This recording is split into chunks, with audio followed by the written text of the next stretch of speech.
Partai Solidaritas Indonesia dalam waktu dekat menggelar konpres pemilihan ketua umum yang baru. Nama Kaisang Pangarep dan bapaknya Joko Widodo menguat menjadi ketua umum PSI untuk periode berikutnya. Ketua DPW PSI Jawa Timur Bagus Panuntun buka suara. Menurutnya, baik Kaisang maupun Jokowi keduanya merupakan figur terbaik bagi partai berlambang mawar dalam genggaman tersebut. Apakah PSI akan menjadi kendaraan politik bagi Joko Widodo? Apapun pertarungan politik, peran partai politik apakah sangat besar? Menjadi ketua PSI bisa menjadi kunci bagi Jokowi untuk menguasai pertarungan politik. Untuk membahasnya kami terhubung dengan Bung Rocky. Kita sapa terlebih dahulu. Assalamualaikum warahmatullahi wabarakatuh, Bung Rocky. Waalaikumsalam warahmatullahi wabarakatuh, Bang Enggi. Nampaknya PSI dalam waktu dekat yang tadi juga kita telah simak akan menggelar kongres memilih ketum yang baru dan menurut Anda Joko Widodo, apakah langkah yang tepat untuk mempersiapkan langkah politik pada saat ini dan apakah saat ini Jokowi sedang memainkan catur politiknya, yaitu memastikan mampu melanggeng pengaruhnya dari berbagai profesi, organisasi, relawan, bahkan tokoh partai politik tertentu, Bung?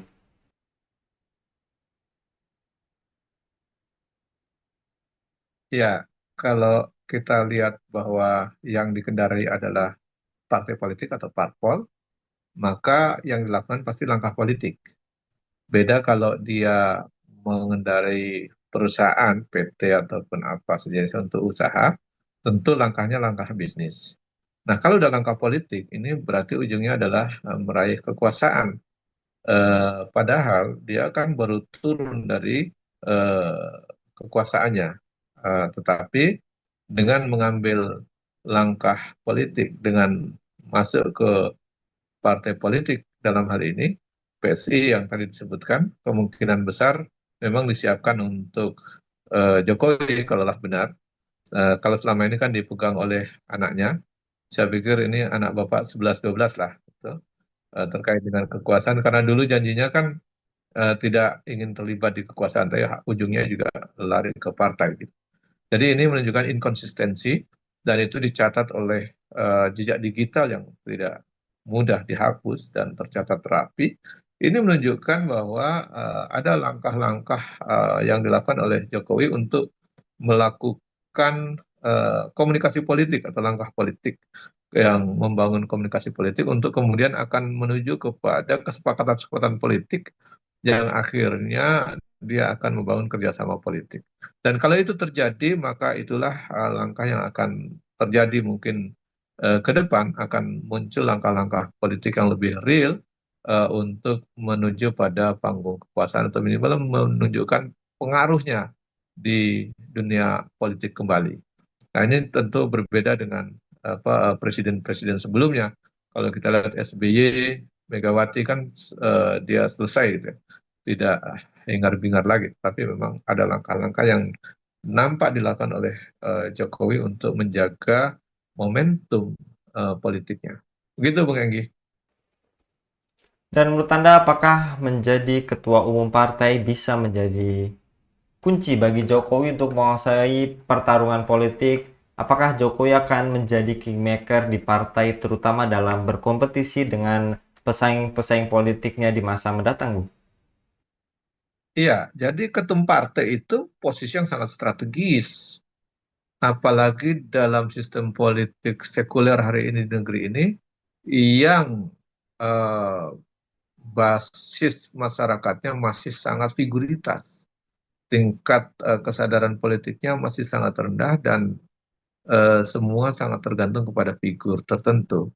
Sehingga apapun nanti yang diputuskan oleh ketua umum partai itu menjadi keputusan politik di partai itu yang bisa diambil keputusan-keputusan strategis. Itulah menjadi penting mengambil posisi ketua umum partai di era politik praktis hari ini dalam sistem demokrasi sekuler ini, di mana kesadaran masyarakatnya masih sangat rendah, dalam pemahaman politiknya, eh, termasuk kesadaran politiknya juga masih rendah.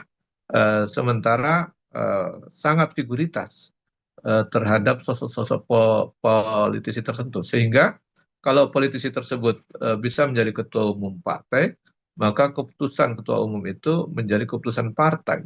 Dan itu bisa membuat kebijakan-kebijakan dan mempengaruhi kebijakan-kebijakan politik di negeri ini, termasuk bisa menggalang kerjasama dengan partai lain, kemudian membangun koalisi dengan partai lain. Tentu semua ada hitung-hitungan politiknya atau kalkulasi politiknya, dan termasuk juga ada kesepakatan-kesepakatan politik yang tentu eh, menguntungkan bagi mereka. Dan itulah pentingnya kenapa mereka berlomba untuk menjadi ketum partai atau ketua umum partai yang kelak bisa mengambil keputusan penting, dan itu bisa menjadi posisi kunci atau disebut kingmaker tadi untuk memutuskan suatu kebijakan tertentu. Begitu Bung Andi. Dan menurut Anda, apakah Jokowi tanpa ingin mempertahankan poros pengaruhnya yang terancam menguap setelah Pilpres 2024? Apakah kehadiran Jokowi juga akan melesatkan partai yang didukungnya sekaligus menggoyang keseimbangan partai besar, Bu? Iya, kalau tadi saya sebut bahwa eh, Jokowi masih ingin me- mencari panggung politik, menjaga momentum politik, bahkan menjaga kekuasaannya yang lama, itu sulit dihindari karena faktanya dia merapat ke partai politik tertentu, bahkan ingin menjadi ketua partai atau pengurus partai politik tertentu itu. Nah, kalau politiknya seperti itu, berarti langkah-langkah Jokowi hari ini itu bisa dibaca bahwa ia nampaknya belum ingin pensiun dari panggung politik, masih tergoda untuk ingin berkuasa. Itu bisa dilihat dari aktivitas yang dilakukan di Solo setelah tidak jadi presiden, masih menerima tamu-tamu penting, masih mengundang wartawan, masih wawancara dengan ini itu. Ini kan berbeda dengan ketika SBY turun dari kursi kekuasaannya, kan dia nggak melakukan manuver seperti itu, mengundang wartawan, bikin wawancara, bikin open house di rumah, dan seterusnya.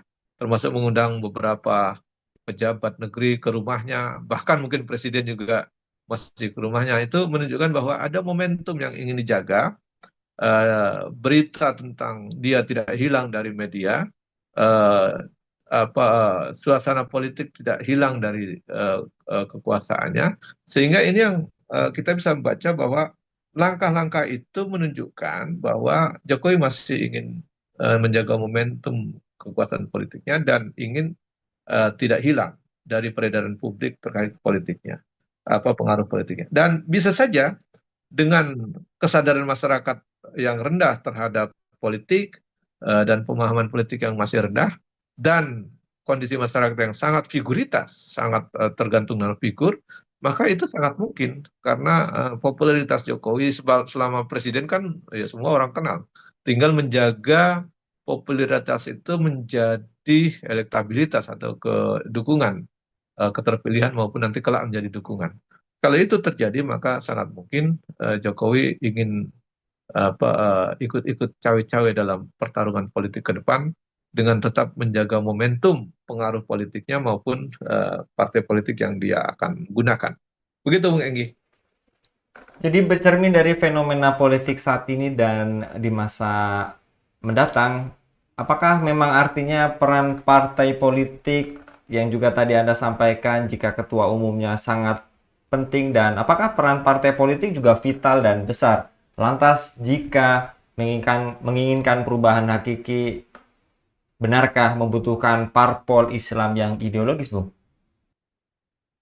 Ya, harus dipahami bahwa suka atau tidak suka, partai politik dalam sebuah negara itu sangat berperan penting dan bahkan pengaruhnya sangat besar terhadap pengaruh kebijakan negara, atau terhadap pengaruhnya untuk membuat kebijakan negara atau mempengaruhi arah kebijakan negara, atau minimal mempengaruhi para politisi yang membuat kebijakan negara. Jadi peran partai politik itu begitu strategis, bahkan pengaruhnya sangat besar, apalagi di negara demokratis yang mengedepankan eh, partai politik sebagai pilar demokrasi, salah satu pilar demokrasinya. Dan kalau kita lihat gitu, maka penting dan pengaruhnya sangat besar adanya partai politik yang benar dan baik. Dan inilah pentingnya ada partai politik yang ideologis. Bagaimana mungkin partai politik yang perannya begitu vital dan pengaruhnya sangat besar, tidak ideologis, mudah kompromi, mudah dibawa ke mana-mana, mudah dipengaruhi, bahkan mudah ditunggangi. Itu sangat berbahaya sekali untuk kepentingan-kepentingan luar asing maupun asing. Oleh karenanya kita tidak heran ketika negeri ini dengan mudahnya dikuasai atau ditunggangi oleh kepentingan-kepentingan oligarki, baik kepentingan asing dan asing masuk, termasuk menguasai tambang, menguasai sumber-sumber daya alam.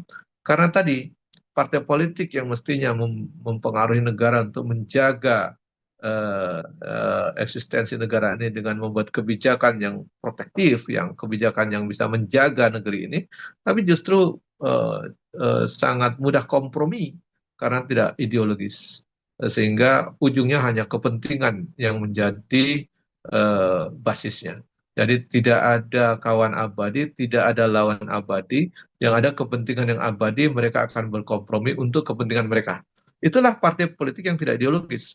Oleh karenanya, kalau kita ingin negeri ini berubah ke arah yang baik, bisa melindungi negeri ini, tidak tertunggangi oleh oligarki, dan bahkan tidak diserahkan kekayaan alam itu kepada asing dan asing, maka kita perlu partai politik yang ideologis. Dan ideologisnya tentu kita sudah bisa memilih, ada partai ideologis yang komunis, sosialis, maupun kapitalis sekuler. Tentu juga ada partai ideologis yang partai Islam ideologis.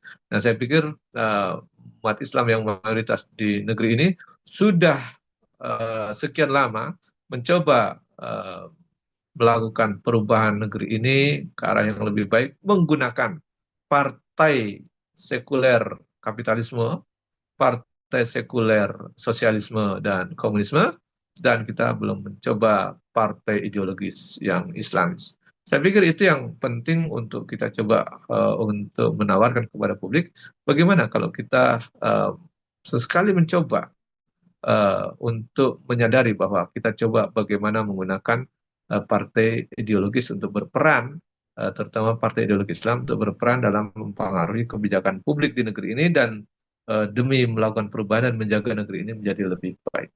Begitu Bung Enggi.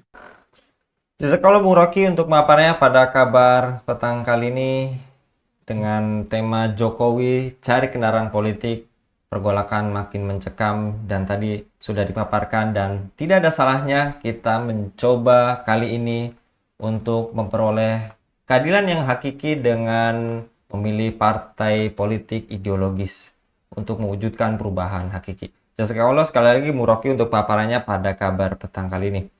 Demikian pemirsa Elapa News, dukung dengan subscribe, share, dan like. Semoga menjadi kebaikan bagi kita semua di dunia dan di akhirat. Saya Anggi Suara undur diri. Assalamualaikum warahmatullahi wabarakatuh.